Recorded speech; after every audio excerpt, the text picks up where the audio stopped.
Hello guys, welcome. Today is Saturday, October 12, 2024. Andito kami sa property. First time namin mag-camping this year. And then first time din mag-camping ni Miss. Nandun na sa SUV tent. Si AJ pinaglalaroan niya pa yung meron kami night vision, digital night vision. No, mumurahin lang 'yan. Yan, mumurahin lang kaya nakakainis gamitin. Masyado siyang naka-zoom, no?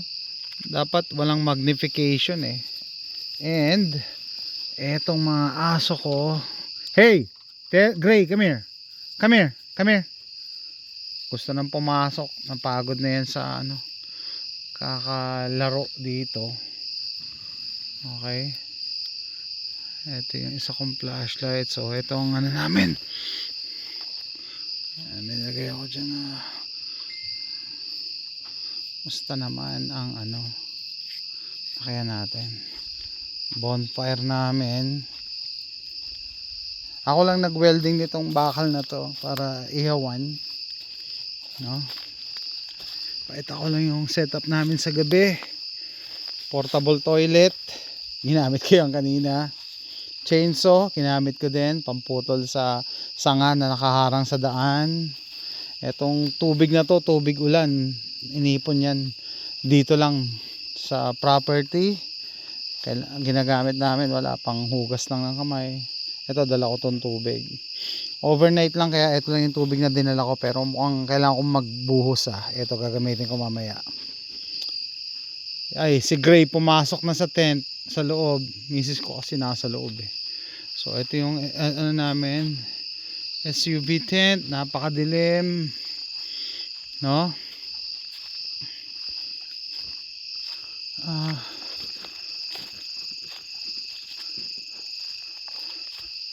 Yan. Hey, no, don't go inside. Ayan. Ginagaya ka ni Gray pumasok tuloy. Wala pang rainfly. Ayan yung mga target. So bukas magsushooting ako. Pininturahan ko na yan. Sabi ko kanina mag night shooting ako. Ayan ang misis ko, baka daw may tamaan na hindi nakikita. I don't know.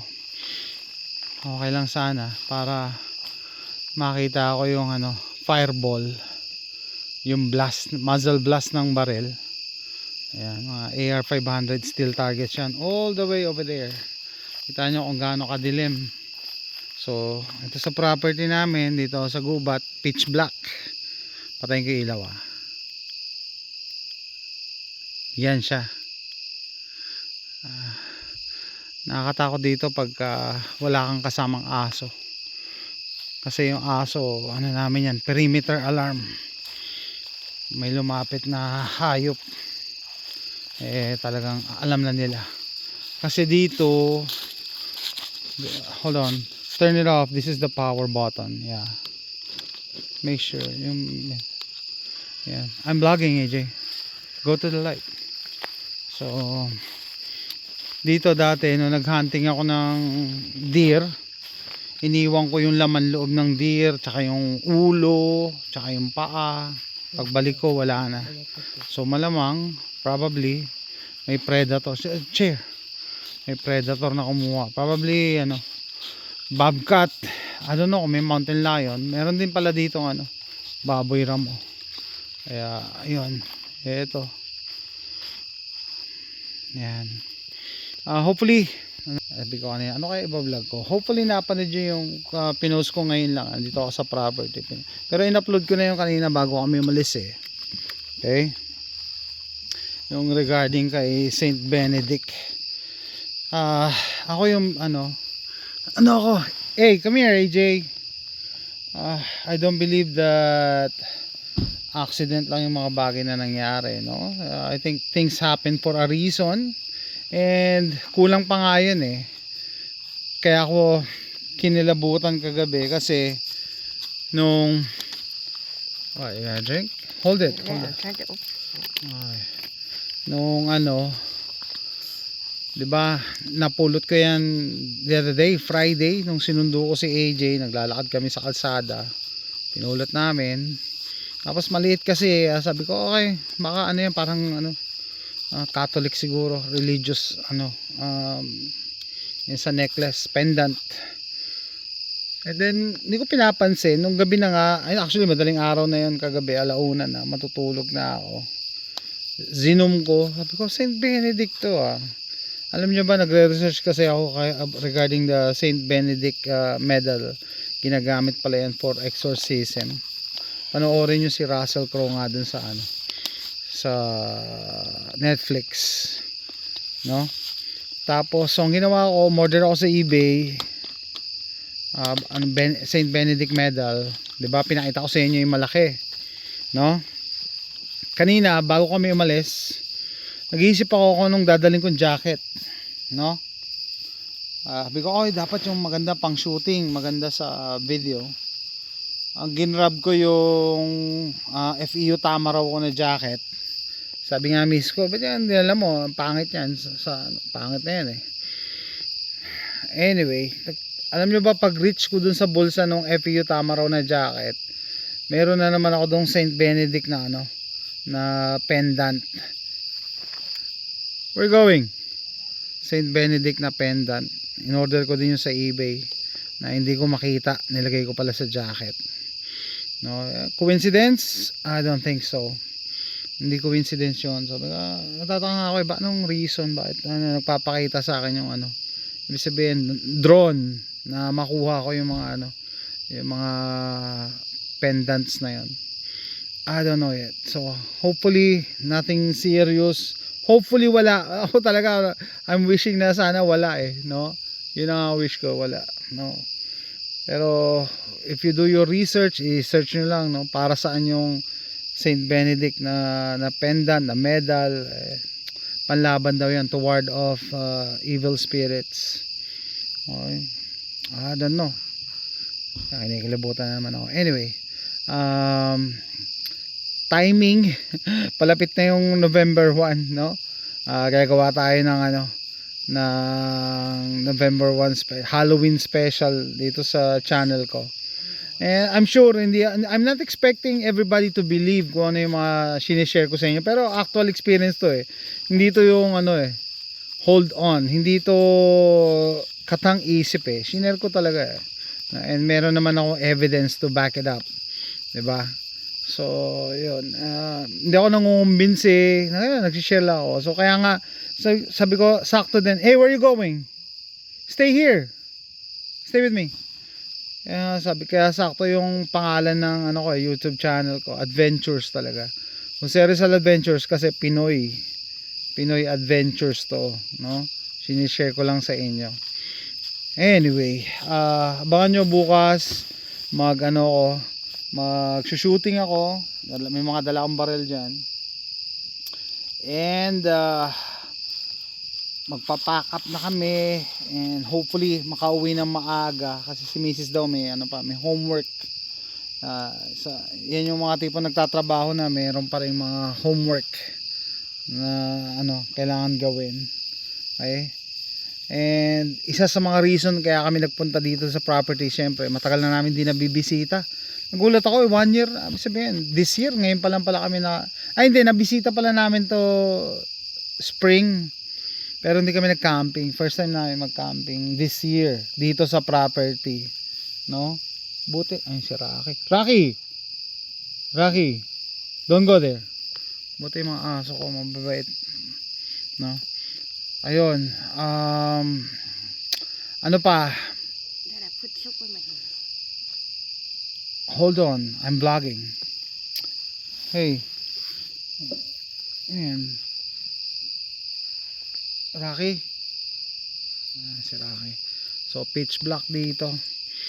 Anyway, meron naman akong dalang for protection. Misis ko tatakot First time niya mag-camping dito Interviewin ko sana kaso pumunta na doon Sabi ko, mas nakakatakot pag wala kang kasamang aso kasi paranoid ka pag may kakaluskos Ito, pag may kumaluskos, tatahol agad sila pag may hayop So, yun. Perimeter, kasama yan sa magandang prepping advice, no? Mag-aso kayo. No? Kasi, alam ko, up to 1 mile, kaya nilang maamoy. Hey! Rocky! Ito si Rocky, kahit maliit to, matalas pang amoy nito, tsaka mabilis, tsaka maingay. Tatahol talaga. Alarm clock yan pagka ano, perimeter alarm pala pagka may intruder. Isa sa mga fears ko yung magkakamping ka sa mga ganito, yung secluded area, no? Tapos may lalabas na tao na hold upin kayo, gagawa kayo ng masama. Gagawan kayo ng masama. Yun yung nakakatakot talaga. Kaya dapat meron kang prep for that. 'Di ba? Dapat napaghandaan mo. Anyway, hopefully nag-enjoy kayo sa mga videos na ina-upload ko. Yun nga, in-upload ko lang kahapon. Yeah. Yung tungkol sa paggamit ng shotgun for home defense, no? Ako din initially, no, kasi pistol shooter talaga ako, pero it is a sound advice. Hindi ko naman kayo pinipilit no? It's a sound advice, lalong-lalo na pag nagte-take over yung adrenaline, mas maganda na abangers ka lang, no? Ganun lang. And mas maganda kay chance mong makatama pag shotgun nga ang dala mo, tas nakatutok sa pinto lang kaysa pistol tapos magki-clear ka. So, doon sa hindi pa nakakapanood ng video nung sinasite ko example, panoorin nyo, no? Panoorin nyo. Nangyari yun a few years ago. Nilagay ko naman yung link no? Nagpapalusot pa yung yung homeowner na kaya daw niya hindi kinalabit yung trigger kasi nakita daw niya yung anak niya, baka daw tamaan. So, bakit ka pa bumaba? Sana nag-intay ka na lang doon sa hagdan or sa kwarto, di ba? So, nangyari kasi bumaba siya, tapos dinutdut niya ng dinutdut sa mukha yung baril. Naagawan siya, lalaki yun mas malaki sa kanya. No? It just means na hindi siya prepared psychologically or wala siyang plan. No? I'm not bashing her, pero it should be a learning experience for everybody na hindi pa na katulad ko na no? What? Yeah, it's a learning experience for everybody na pwede talagang mangyari yon na bumaba ka nga, natutulog ka sa taas, tapos may narinig kang kaluskos sa baba, sa first floor, bumaba ka, nakita mo, there's nobody here. Nakita mo yung yung akyat bahay, nilapitan mo ng nilapitan hanggat magkaagawan kayo. Mas nakakatakot yun. No? I advise everybody to watch that clip or that news. Nilagay ko naman yung nun Anyway, may nag-comment pa pala.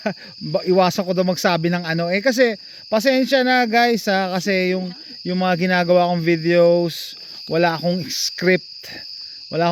No, hindi ko yan nire-rehearse, no? Free flowing lang yung ideas ko. Kaya minsan talaga maggagamit ako ng mga expressions lang. Yung kwan. I'm sorry, ganun talaga no, minsan kasi kailangan nasa mood din ako para mag-flow yung idea ko. And then kahit paano, tao lang na may mental block tayo paminsan-minsan. And minsan sabay-sabay yung ideas papasok sa isip ko no. So mga ganun lang. Absensya na lang, tao lang, pero ang sana makuha nyo yung moral lesson. Nag-comment ako yan talaga ang nakuha mong i-comment about yung pagsabi ko ng hindi yung life and death na suggestion ko. Anyway, it's up to you guys. Yung mga sinishare ko sa inyo, mga sinasuggest ko, those are suggestions, no? Hindi ko sinasabing gawin mo, no? Kung ginawa mo at nakatulong, then so be it. Hindi naman tayo wala naman tayong lahat na papala dyan. Pero kung nagawa mo yun at nailigtas ang buhay mo, then it's good for everybody, lalong-lalo sa mga gun owners na katulad ko. Anyway, so from Cushing, Texas to yan, ito po, magliligpit na ako. May power bank pala ako, tinetesting ko din sa eBay, no name brand, Jilu, $150 bili ko, pero 560 watts to. Sino yun? Si Gray? Yan, Jilu. Tas meron din akong bagong flashlight, rechargeable, no? And etong ginagamit ko din to, rechargeable. So, Gray, you keep on going inside. Stay down. Sit down. Down. Lay down. Labas pasok sa tent, dudumi yung tent Say goodbye to my vlog. Hey, Gray. Say goodbye to my vlog. Taba nito. Oh, Rocky, say goodbye to my vlog. Oh, si Rocky. Kahit ganyan si Rocky, may silbi yan. Anyway, guys, goodbye na, no? Abangan nyo yung mga future uploads ko, and thanks sa support and sa mga views, no? Please, i-like nyo and i-share yung mga videos ko para makaabot ako ng 600 na lang, magiging 60,000 na ako subscribers para mapanood ng iba and makapag-subscribe. That's it, guys. Thanks for watching. Bye. Asan yung Dogos? Dogos, say goodbye.